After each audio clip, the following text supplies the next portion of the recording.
So just to further clarify how modern feminism is destroying healthy masculinity is because we have women on both ends of the spectrum saying, how come I can't find a chivalrous gentleman who will provide for me, take care of me, have a partnership, whatever. And then the other end is getting angry at men because they offer to pay for their meal or because they open the door for them or pull out their chair. Like, courtesy, just being kind. And it reminds me of on Finding Nemo, like, fish are friends, not food, but feminists, men are friends, not food. Little sharks, you don't need to eat them. They're humans too. So just chill out. This is why there are no good men left. It's because they're all in hiding because you're freaking scaring them. So reading off an email that I just recently got from one of my brothers, he said that he met a single mom who has a 15-year-old daughter at home. He said he's never met the daughter or anything. The relationship was fairly new between them. They had went out on a couple dates and everything was going good. And all of a sudden he gets a text out of the middle of nowhere that simply says, I have to change everything because my ex-husband, who she's been divorced from for 14 years, decided to change a schedule of custody. And so her life has to be put on hold because of something that her ex-husband did. And they've been divorced for 14 years. And they've got a 15-year-old daughter, and he goes, well, she's not willing to juggle between her daughter and, a new relationship, something like that. So this is my take on it. First of all, if you've been divorced for 14 years and if you even bring up your ex-husband in any conversation with a new man, red fucking flag. Okay? Remember that. That's the biggest lie on the planet. She gave you a super excuse. A super excuse. Nobody gets to go and change a schedule all of a sudden. If you're the primary caregiver of the primary person of the child or whatever, nobody gets to go and do that.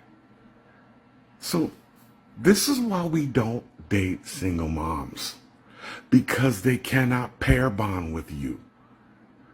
Those kids must be out of the house before that woman will even have a chance to ever be in a good relationship again. Because she will always put the kids first, and even the ex-husband will come before you. Haven't you been listening to any of this? We've told you 1,000 times, don't date single moms. Here's the biggest lie that men are taught about women. And this is the first thing I will be teaching my son about women. This idea that what women say they want and what women actually respond to and go after are two completely different things. Perfect example are all the women out there who say they want a nice guy but end up sleeping with a bad boy. What they did was they took men, women, and homosexual men. They showed them erotic images, and they gave them, they put electrodes on their genitals, and they gave them a finger pointer, okay, to click on the thing. Sexy. Yeah. So what they did was the electrodes measured arousal in their genitals, and they were supposed to click on a button if they were aroused by an erotic image they were shown. Okay? I've heard of this study. Okay. You have? Yeah. Oh! I know the results of the study. Okay. All right. Excellent. Excellent. So then you know exactly where I'm going with this. Yeah. So they showed they asked the men, what do you like? The guy said, well, I like, lesbians and, heterosexual sex. Cool. Show them those erotic images as well as other images like, monkeys banging, homosexual sex, whatever. Guess what? He tapped the button when he was aroused, and the electrodes signified the correlation between the two. Basically, when he clicked it, he also got aroused. So he didn't lie.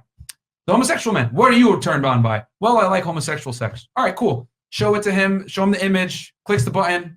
Aroused, right? They asked the women, what are you aroused by? Well, not surprisingly enough, all the women said, hey, I'm aroused by politically correct things. Sex, maybe some girls kissing, whatever, right? Now, when they showed them the images, what the women clicked on and what they were aroused by were two different things. They were aroused by the monkeys banging, the lesbian sex, men walking on the beach with no shirt on, whatever. Basically, a lot of the things they said they were not attracted by, they were actually aroused by when the the electrodes read their genitals. And it did not link with what they tapped that they liked. What they tapped that they liked were politically correct things. To women, men and women kissing, blah, blah, blah. So it goes to show my point that there's an enormous amount of social pressure on women to be sexually attracted to and or be aroused by things that are socially politically correct so that they don't come off as hoes. Okay? I also, So when I tell guys, don't listen to what women tell you when it comes to what they're attracted to or whatever, there's a reason for it. It's because there's a strong social incentive for women to lie to you about what they're actually aroused by. but can I add, I think that men are, I won't interrupt you again, I'm sorry, I'll let you talk after this, but I think men are encouraged to explore sexuality more than women are. So maybe that has a correlation. Yeah. And now I'm so sorry for interrupting you. Go right ahead. Yeah, there's social stigma on a woman being open sexually. So they're going to lie and, cover things up and, minimize whatever it may be when it comes to sexuality because they don't want to be looked at as hoes. Yeah. Can I Sure. add something to this? Go ahead. Okay, so you see how you're saying this, and I told you, but you see why are you adding statistics? Because you don't know us. How many times have I said I'm gonna suck someone's dick on this shit? How many times have I said I'm a whore on this shit? How many times have I said, oh yeah, I've had one night stands and I just wanted to go to a guy to fuck? But it's because I don't give a fuck. Whether you look at me as a whore or not, I know I'm not one type of shit. So it's like, that's where I say like the statistics like that. You shouldn't compare something to someone. Yeah, but you see, like, for example, you say that, right? But she didn't say that. So, for example, we say, look at actions over words. Because actions prove a lot, not just what you're saying. Look, there's a panel of 4 women here. Yeah. You're the only one that's come out and said that. Only one. So let's like put that in a huge population of women. Yeah. So right now we could say, right, 1 in 4 women will be honest about their sexuality. I'll tell you this. A small number. It's actually way smaller than that. Way smaller. It's just that 1 in 4. So we teach guys on a balance of probabilities what to expect. What you're saying is the exception should make the rule. No, that's not the way the world works. So I'm sorry, but so what you're saying, they're going to act a certain way and I'm going to tell them, look, I don't like that. And they're still going to act that same fucking way because they think, oh, she's lying. Like, this is what this person told me to do. Like, they like it when we're assholes. I'm sorry, but I told you exactly what I didn't like. There's no reason for me to lie. What I am saying is that you're pointing the world around you. What I'm saying is that men need to understand that women are going to be very prone to lying about what they're actually aroused by. The world doesn't revolve around you, where it's like, well, you're telling me if I tell a guy don't do this and he's going to listen to your dating advice, blah, blah, blah. This isn't about you. This is about facts and statistics on a whole scale, based on the population. Because unfortunately, even though you're saying, well, I'm open sexually, I've admitted this, I've admitted that, most women aren't like you. Yeah, they won't do that. 1,000%. I know that. So if we're going to teach men how to deal with women, should we teach them how to deal with the exceptions to the rule or the generalities? Exactly. Bingo. Honestly, you probably enjoy it. Roll with it, run. Like, you know what I'm saying? Just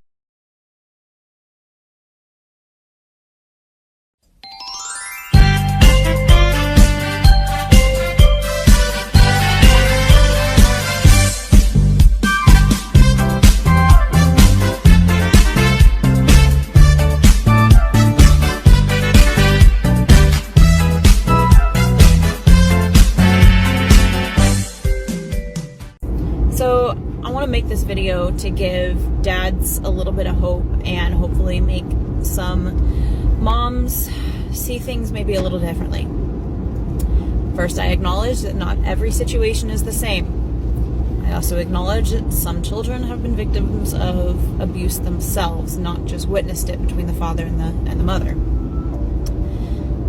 So before y'all start commenting like, well, my situation's not the same, I know.